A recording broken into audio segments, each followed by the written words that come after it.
Ini segmen Tahukah Anda? Oh, ini tahu nggak? Kalau makanan-makanan ini sering kita temukan sehari-hari dan mungkin ini adalah makanan yang menyebabkan kolesterol kita menjadi tinggi. Dokter Ida gimana? Dokter Ida udah senyum-senyum dari tadi nih. Dokter Sheila juga. Wah, iya, ini makanan kesukaannya Dokter Vito semua nih. Ada cumi-cumi, ada ayam goreng, kulit ayam yang sangat menggiurkan ini. Iya. Terus udah gitu ada rendang, terus kue lapis. Dan tadi ini ikan patin ya. Nah, kali ini kita membedah ya, bedah satu persatu makanan-makanan ini. Kita langsung awal dengan ayam. Dokter Sheila suka ayam juga? Enggak, sekarang sih nggak suka. Jadi cuma aku aja suka ini semua ya. Oke, ini ayam goreng, dokter. Ini ayam goreng ini kan paling sering ditemukan di sini. Apakah memang ayam goreng ini tinggi kadar kolesterolnya? Iya, pasti. Ya, jadi ayam goreng, ayamnya sendiri aja sudah tinggi kolesterolnya. Karena orang suka makan ininya kan, kulitnya yang kriuk-kriuk itu kan. Kulitnya, justru biasanya dagingnya belakangan, dagingnya makan dulu, kulitnya belakangan ya. Apalagi model masaknya dengan deep fried, baru dia bisa garing kriuk-kriuk kan. Pernah nggak lihat cara masaknya? Waduh, aku nggak pikirin tuh, tahu makannya aja kayaknya ya. Nah, itu ayamnya dibalut dengan tepung, kemudian digoreng, berenang di dalam minyak. Kalau model dia berenang seperti ini, artinya dia deep fried. Dan deep fried itu sangat banyak menyerap minyak. Dan terutama minyaknya jadi jenisnya trans, karena model sudah diubah, sudah digoreng ya. Dan itu semua dalam tubuh akan diubah menjadi kolesterol. Aduh, itu dia.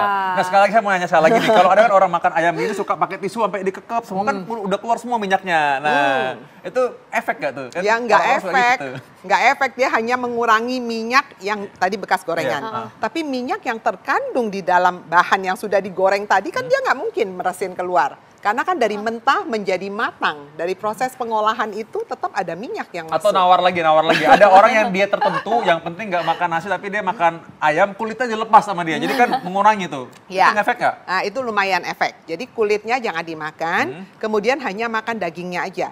Biasanya orang seperti itu dia akan peres dulu dagingnya pakai tisu supaya minyak-minyaknya keluar lah. Itu lumayan menolong lah dibanding makan sedikit utuh. Ya nolong lah ya. Oke lah ya sudah. Nah, Dok, ini di depan kita udah ada nih, Dok. Ini ada tabelnya tadi bahwa kandungan isinya dari ayam goreng tepung ini, Dok. Apa tuh? Nah, ini dia. Ini ada fatnya berapa? Kolesterolnya 87 mili ya. Kolesterol 87 mg ya, sodium ya. Ini ada garam juga, natrium ya. Sodium itu natrium ada 77 mg ya. Potasium ada 2739 mg. Waduh. Nah, itu gimana tuh, Dok? Ini kayak saham aja nih. Apa nih? Jadi gimana, Dok? Lihat ya, kita baca mulai dari total fat. Jadi dalam 100 gram ayam ya, kira-kira paha bawah lah. Tahu ya kalau ayam tuh ada paha bawahnya, pentungan itu ya. Nah, si pentungan itu kira-kira mengandung lemaknya 12 gram. Dan umumnya lemaknya terdiri dari safa. Safa itu adalah lemak jenuh. Dan lemak jenuh itu di dalam tubuh tidak baik efeknya. Karena nanti akan dalam metabolisme tubuh bisa menghasilkan kolesterol juga. Aduh, ini ya makanya karena orang-orang suka bilang kenapa makin lama makin muda orang yang menderita penyakit jantung, stroke. Nah itu, Dok, makanya ya. Makannya kayak gini udah jelas kelihatan ya makannya ini. Dan ini sangat banyak ditemukan sehari-hari.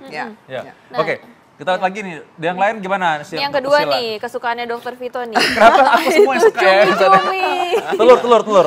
Oh ini telur ya. Telur, ya. Ini kayaknya bentuknya mirip kayak ini loh, mirip kayak kalau kita makan takjilan kemarin ya. Apa tuh? Ini kayak biji salad. Oh, bukan ya. Ini telur ya. Ini telur. Hampir setiap hari orang bilang telur tuh bakal bergizi. Dan telur ini makanan yang paling unik menurutku karena telurnya jelas-jelas dari ayam tapi bilangnya mata sapi. Aneh kan? Nah, jadi gimana dengan kuning telur yang katanya sering dipisahin? Nah, suka lihat nggak? Ini ada telurnya dua. Yang satu melewer gini, yang satu bunder. Utuh ya, kayak bola. Nah, ini adalah proses yang sudah diasinkan. Jadi ini telur asin. Telur asin bebek kan biasanya yang masih hijau-hijau itu ya, Dok, ya? Yang masih mentah. Ini kalau kita ambil kuningnya seperti ini.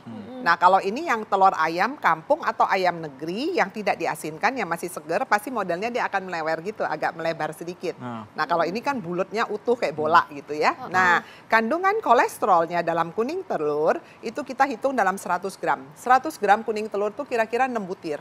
6 butir 2000 mg. Jadi dalam satu butir kira-kira mengandung 300-an miligram. Ya. Padahal sehari aja jatah kita untuk makan begini tuh berapa, Dokter? Harus tahu tuh mereka ya. Jadi satu hari, makanya bagi mereka yang punya kolesterol tinggi, oleh WHO dianjurkan supaya konsumsi kolesterol kurang dari 200 mg per hari. Itu buat kita yang punya risiko. Kalau buat mereka yang sehat, dia boleh kurang dari 300 mg per hari. Berarti tetap aja nggak boleh satu ini ya dok ya? Kalau mau ini ya paling separuh. Dibagi dua ya, aja ya? dibagi dua. Karena kan makanan kita bukan cuma kuning. Nanti ada dagingnya, ada kuehnya. Apalagi digoreng ini dok nanti nih. Digoreng pakai, waduh, makanya nih. Oke, ini udah ada kesukaannya dokter Vito juga nih, rendang. Rendang, ya. Nah ini gimana nih dok, kalau misalnya satu porsi rendang biasanya minimal setengahnya ini ya kita makan. Jadi kalau daging satu porsi itu kira-kira 35 gram ya kalau kita hitung. Jadi kira-kira separuhnya. Nah daging ini justru kolesterolnya nggak terlalu banyak. Dalam kondisi mentah ya, tidak dalam bentuk olahan. Dalam kondisi mentah, kolesterolnya kira-kira ada 100 mg.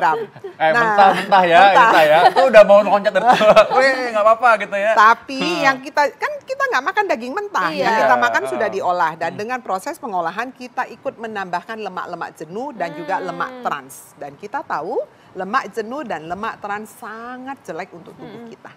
Apalagi dibikin santan lagi ya, waduh, apalagi dibikin, aduh ini udah. Berarti jadinya berapa nih dok kalau misalnya satu porsi ini jadinya kolesterolnya udah berapa kalau nih, kita dok? makan satu potong ini berarti kira-kira 2 porsi daging mentahnya ya. Itu kolesterolnya bisa dengan proses pengolahan bisa sekitar 400 mg ya, 300 or 400 mili. Tergantung santan kentalnya berapa banyak yang dia pakai. Aduh, ini ada banyak makanan-makanan lain yang ternyata memang bukan gorengan, tapi ternyata bisa memicu kolesterol juga naik. Mau tahukah? Kita tetap dalam segmen Tahukah Anda di dalam Ayo Hidup Sehat sesaat lagi. Ya, kita kembali lagi dalam segmen Tahukah Anda. Dan ini sebenarnya kita bukan mau nakut-nakutin ya dengan makanan yang enak ini di depan kita semuanya, tapi biar masyarakat juga bisa lebih memilih dengan cerdas ya, jangan sampai terkena kolesterol juga. Ya. Nah, sekarang tapi kita tahu bahwa makanan ini sebenarnya ada hal kita temui sehari-hari. Jadi kalau orang bilang mau gimana hidup sehat, nah ini caranya makanya ya. Nah kita lanjutkan sekarang ya. Makan tadi udah makan ayam tadi udah ya. Tadi makan telur juga udah. Sekarang apa lagi? Daging udah daging. Nah ini apalagi nih kesukaannya dokter Vito nih. Semua kesukaan dokter Vito ya Drusilla ya. Oke. Ini cumi-cumi nih dok. Ini sebenarnya kalau menurut aku tuh ini menggelikan dok, tapi menurut dokter Vito ini enak banget. Sebenarnya emang enak nih, sebenarnya enak. Bisa juga kan dibakar sebenarnya kan, ya. Oke. Dokter Ida, bagaimana dokter Ida pendapat dokter Ida mengenai cumi ini? Cumi itu suka disebut sebagai biangnya kolesterol, ya. Terutama cumi yang bertelur dalamnya. Taunya gimana tuh dok? Ada telurnya. Kan sering sekali yang cumi panggang madu itu dalamnya tuh suka ada telurnya, ya. Ada isinya dalamnya ya. Benar. Dan cumi 100 gram cumi mengandung kira-kira 1000 mg kolesterol. 100 gram segimana dok kira-kira? Satu ekor ini. Satu ekor ini udah 1000 ya? Yang ada telurnya. Ya? Yang ada telurnya ya. Jadi jangankan satu porsi, satu ekornya udah cukup. Ya, kira-kira ya. Jadi sebetulnya gini, makanan-makanan ini nih ya semuanya enak. Iya. Pasti makan kita juga makan, nggak mungkin nggak makan. Cuman harus cerdas memilih makanannya.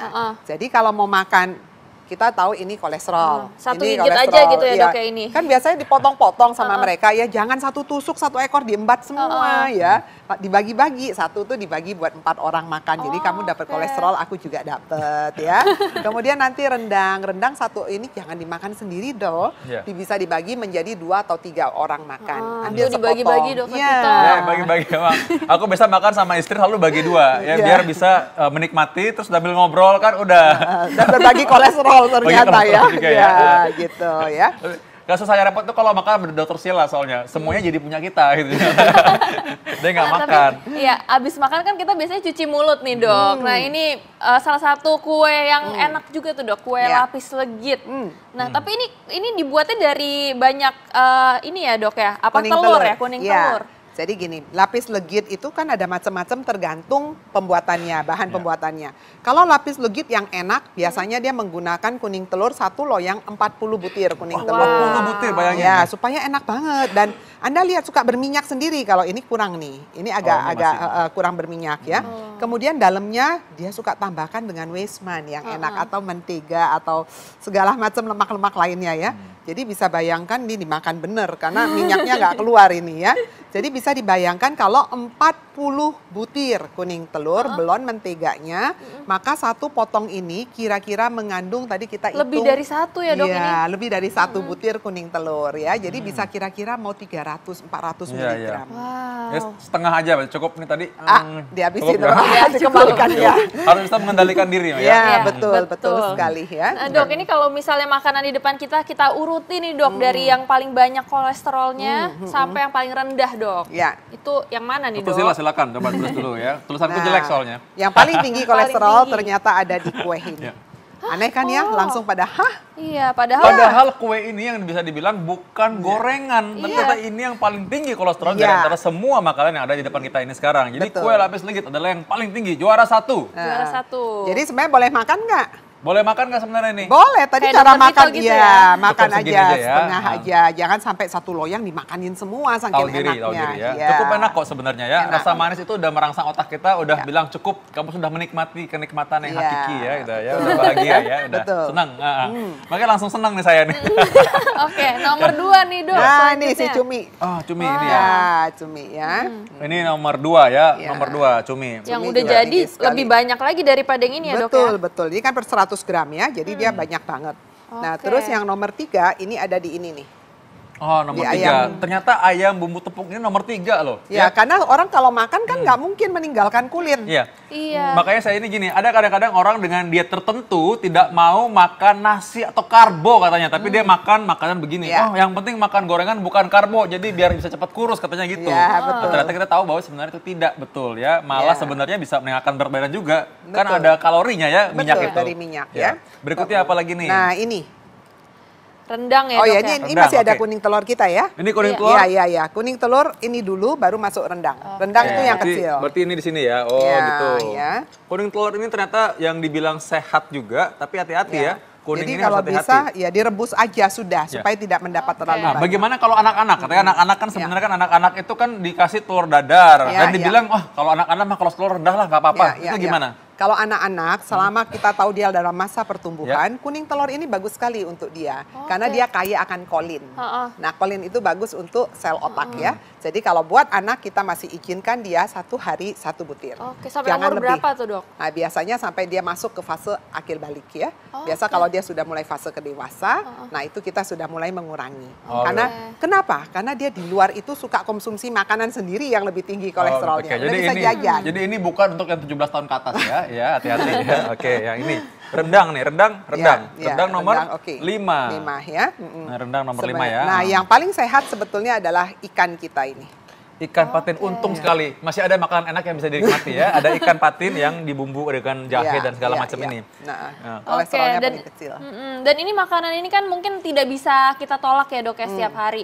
Jadi gimana nih dok cara untuk menyeimbangkannya nih dok? Ada tips-tips gak nih dok untuk masyarakat? Ada. Jadi gini, setiap kali kita makan kan kita harus makan dengan menu lengkap dan seimbang ya, gizi yang lengkap dan seimbang.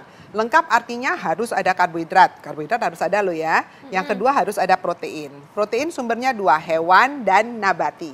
Jadi kalau ada hewan, jangan hewannya sampai 2 macam. Jadi kalau mau pakai cumi ya cumi aja. Walaupun Terus, secuil tadi itu ya ya dok ya udah tetap cukup. kan jumlahnya cukup ya separuh. Kemudian kita ambil sumber dari nabati, tahu atau tempe gitu ya. Nah kemudian kita tambahkan banyak serat. Nah, serat itu adalah salah satu siasat untuk menarik kolesterol yang masuk ke dalam tubuh kita ya.